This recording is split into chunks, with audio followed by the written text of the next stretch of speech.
I didn't write this, but this may be the most important thing I've ever read. This is the Afterword to Cory Doctorow's series by Jacob Appelbaum. Please listen till the end, especially if you're under 25. Cory asked someone to write to the children of the newest generation and to say something to inspire them. To write something that would encourage them to take up the cause of bettering the world. That's you or someone you love. When you're finished, please pass this book on to the person who needs it most. Everything good in the world comes from the efforts of people who came before us.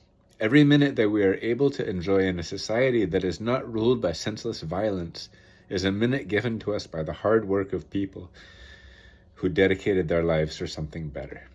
Every person we meet is carrying his own burdens. Every person is the center of her own universe. There is so much left to be done, so many injustices to right, so much suffering to relieve, so many beautiful moments to be lived, an endless amount of knowledge to uncover. Many secrets of the universe wait to be uncovered. The deck from which our hands are dealt need not be stacked against us. It is possible to create societal structures that are just and capable of reasoned compassion for everyone. It is possible to change the very nature of our lives. It is possible to redesign the entire deck, to change the very face and count of the cards, to rewrite the rules and to create different outcomes. We live in the golden era of surveillance. Every phone is designed to be tapped. The internet passes through snooping equipment of agencies that are so vast and unaccountable that we hardly know their bounds. Corporations are forced, though some are willing enough, to hand over our data and the data of those whom we love. Our lives are ruled by networks, and yet those networks are not ruled by our consent. These networks keep us hooked up, but it is not without costs that they keep us hooked together. The businesses, the governments, and the individuals that power those networks are incentivized to spy, to betray, and to do it silently. The architecture of the very systems produces these outcomes. This is tyranny. The architecture of our systems and of our networks is not the product of nature, but rather the product of imperfect humans, some with the best of intentions. There is no one naturally fit to survive in these unnatural systems. There are some who are lucky, others who have adapted. This letter to you, from your perhaps recent past, was written with free software, written as a labor of love by someone who wished to help the children of Uganda while flying over an expansive ocean at difficult-to-understand heights. It was composed while running under a kernel written by scores of people across every national line, across every racial, sexual, and gender line by a socially and politically agnostic engineer.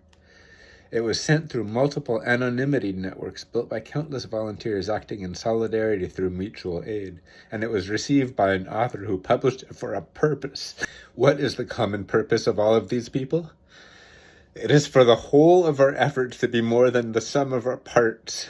This creates a surplus for you to give breathing room to others so that they may take up the torch of knowledge, of reason, of justice, of truth-telling, of sunlight to the next step wherever it may lead us.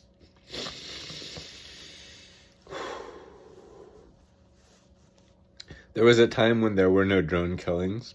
Societies have existed without armed policemen, where peace is not only possible but actually a steady state, where mass surveillance was technically and socially infeasible, where fair and even-handed trials by impartial juries were available for everyone, where fear of identification and arrest was not the norm but the exception. That time was less than a generation ago, and much more has been lost in the transition from one generation to the next. It's up to you to bring those things back to our planet.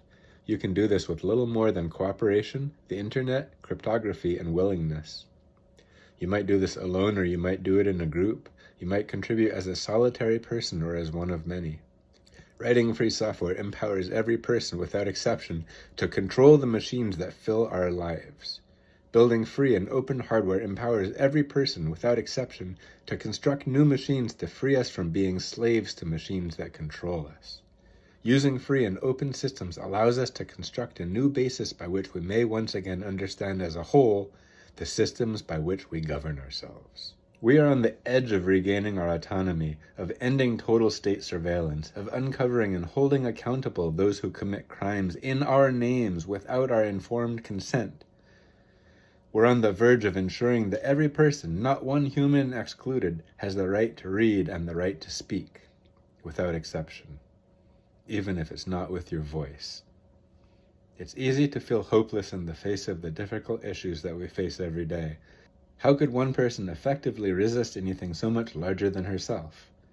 Once we stop acting alone, we have a chance for positive change.